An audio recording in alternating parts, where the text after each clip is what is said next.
Eid Xiaomi নিয়ে আসলো 10 কোটি টাকার ঈদ উপহার। এই ঈদে শাওমি স্মার্টফোন কিনে 5 লাখ টাকা, মাল্টিডোর ফ্রিজ, এসি কিংবা 3000 টাকা পর্যন্ত ক্যাশব্যাক জেতার দারুণ সুযোগ। এবারের ঈদে 10 কোটি টাকা শাওমির ঈদ অফারে সেলিব্রেশন হোক আরো বেশি করে।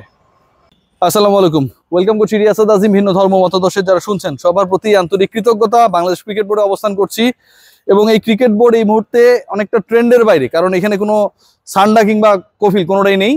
আছে দুর্নীতি দমন কমিশন, দুদকের অভিযান, এবং সেই অভিযান কাভার করার জন্য অসংখ্য সাংবাদিক যারা দুদক বিট করে আমাদের ভাইয়েরা, তারা বাংলাদেশ ক্রিকেট বোর্ডের এই প্রেমিজেসে এসছেন। এবং আমরা যারা স্পোর্টসে কাজ করি, রেগুলার এখানটায় থাকি, আমরা এখানটায় রয়েছি। আপনাদেরকে একদম আপডেট করতে চাই, এবং লেটেস্ট আপডেট যেটা, সেটা খুবই সিরিয়াস একটা নিউজ, যে ফারুক আহমেদ এবং তার বোর্ড 21 অগাস্টের পর থেকে ফারুক আহমেদের এই ক্রিকেট বোর্ড প্রিভিয়াস ক্রিকেট বোর্ডের নানা দুর্নীতি অনিয়ম নিয়ে বাংলাদেশ দুর্নীতি দমন কমিশন তদন্ত করছে, আপনারা সবাই জানেন।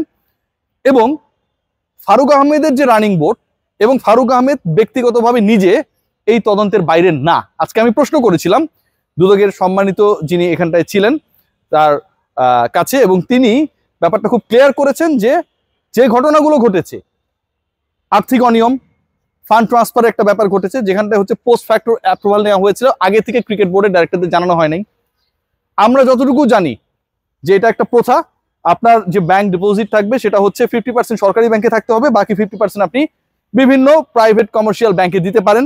বাংলাদেশ ক্রিকেট বোর্ড সেটা ভায়োলেশন করেছে, জনতা ব্যাংক থেকে টাকা তুলে নিয়েছে। বোঝেন অবস্থা, সরকারের ব্যাংক বাংলাদেশ ক্রিকেট বোর্ডের মানে টাকা মেরে খাবে বা এরকম কিছু একটা হয়তো তাদের কাছে মনে হয়েছে।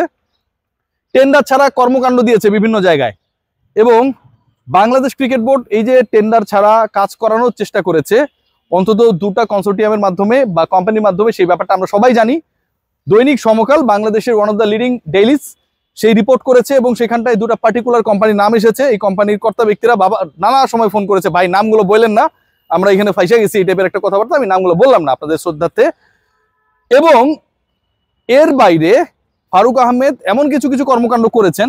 ধরেন তিনি কি করেছেন, তিনি করেছেন হচ্ছে বাংলাদেশ ক্রিকেট বোর্ডের অফিসিয়াল বানিয়ে একজন হত্যা মামলার আসামিকে ট্যুর করিয়েছেন, চট্টগ্রামের 5 স্টার হোটেলে রেখেছেন, ইউএস বাংলার এয়ারফেয়ার দিয়েছেন। এই যে ঘটনাগুলো ঘটেছে, মানে ক্রিকেট বোর্ডের চেয়ারে এইভাবে বসে পড়া মানে যা খুশি তা করতে পারা, সবকিছুকে একদমই নিজের গ্রান্টেড বানিয়ে ফেলা, এই ব্যাপারগুলো নিয়ে দুর্নীতি দমন কমিশন তদন্ত করবে। আজকে এটা স্পষ্টভাবে বলা হয়েছে। যে কথাটা বলা হয়েছে সেটা যদি একটু আপনাদেরকে সামারাইজ করি, আমি যখন বললাম যে টেন্ডারে অংশগ্রহণ না করা কোম্পানিকে ডেট পেরিয়ে যাবার পর ব্যাক ডেটে টাকা প্রেরণ করা হয়েছে ওয়ান ব্যাংকের মাধ্যমে, আপনারা সবাই সেই রিপোর্টটা দেখেছেন, আমি করেছি, সমকাল করেছে, সবাই করেছি। এটাকে আপনারা কিভাবে দেখছেন? খুব স্পষ্টভাবে দুদকের যে ব্যক্তি এখানটায় ছিলেন, দায়িত্বশীল যে বড় ভাই এখানটায় ছিলেন, তিনি স্পষ্ট করে বলেছেন যে এটা কোনোভাবেই নিয়মের মধ্যে পড়ে না, এটা অনিয়ম। টেন্ডারের বাইরে গিয়ে এই প্রসেসের মধ্যে কেউ চলে এসে সেই কাজটা করবে, এটা কোনোভাবে হতে পারে না। নতুন বাংলাদেশে এটা হতে পারে না। সরকারি ব্যাংকে আপনি টাকা তুলে বেসরকারি ব্যাংকে রাখছেন, আপনি আরো বেশি এটাকে সেভ করতে চান। আপনি যদি এটা করতে চান, সেই জায়গায় আপনি ক্রিকেট বোর্ডে বোর্ড অফ ডিরেক্টরসের সবাই কেন তুললেন না? কেন পোস্ট ফ্যাক্টর অ্যাপ্রুভাল নিতে হবে?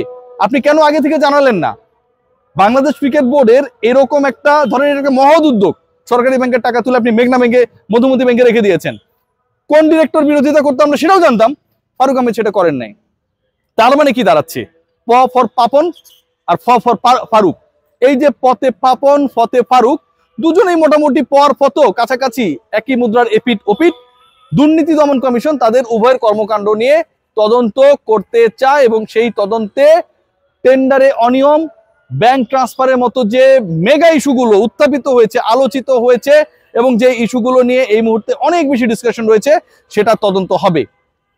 একজন মানুষ দায়িত্ব নেওয়ার পরই, আগস্টে 21 তারিখে দায়িত্ব নেওয়ার পরই মাত্র 3 কার্য দিবসের মধ্যে যখন বিশাল অ্যামাউন্টের অর্থ, 30 কোটি প্লাস অর্থ একটা পার্টিকুলার ব্যাংকে দিয়ে দেন, এর থেকে বড় অনিয়ম হতে পারে না। তিনি নিজে একটা কমিটি গঠন করতে পারতেন। ক্রিকেট বোর্ডের অন্য ডাইরেক্টরদের আপনার বিশ্বাস করার দরকার নাই যে কোন ব্যাংকগুলো ভালো, কোন ব্যাংকগুলো খারাপ। তিনি একা কেন ডিসিশন নেবে? যে ব্যাংকের মালিকানার সাথে জড়িত ব্যক্তিবর্গ পালিয়ে গেছে বাংলাদেশ থেকে, সেই ব্যাংকে আপনার কাছে নিরাপদ মনে হইলো? কি কারণে মনে হইলো ভাই? কি কারণে মনে হলো? নিশ্চয়ই এখানটা একটা হিসাব নিকাশ রয়েছে। সেই হিসাব নিকাশ দুর্নীতি দমন কমিশন বের করতে চায়, আমরা তাদের প্রতি সেই রেসপেক্ট রাখতে পারি। টেন্ডার প্রক্রিয়া একটা সার্বজনীন প্রক্রিয়া, সেই প্রক্রিয়াকে লঙ্ঘন করে 69টা কোম্পানি সেখানটায় লিস্টেড ছিল।